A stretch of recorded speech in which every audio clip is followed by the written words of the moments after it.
Download this code and get free GPT-4o from codegive.com, link in the description below. ### tutorial on char arrays in Java.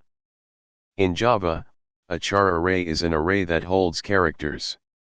It is commonly used to manipulate strings, especially when you want to perform operations on individual characters. Char arrays are useful for certain applications, such as handling text encoding, cryptography, or simply when you need a mutable sequence of characters. #######. Declaring and initializing char arrays.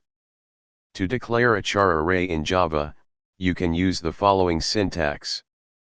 You can also initialize a char array with specific values. ######. Accessing elements in a char array.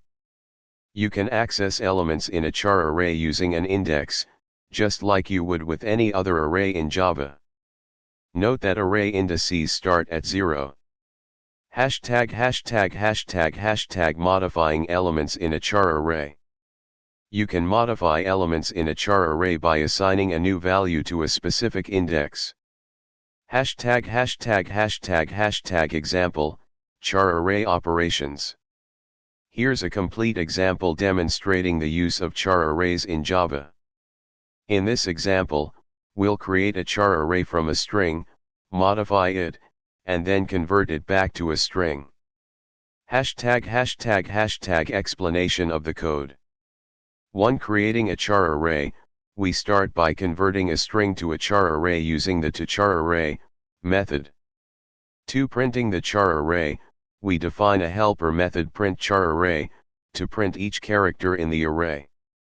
3. Modifying the char array, we change specific characters in the array by assigning new values to certain indices.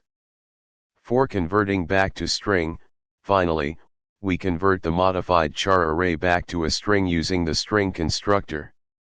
#####. Conclusion. Char arrays are a powerful feature in Java, allowing for flexible manipulation of individual characters.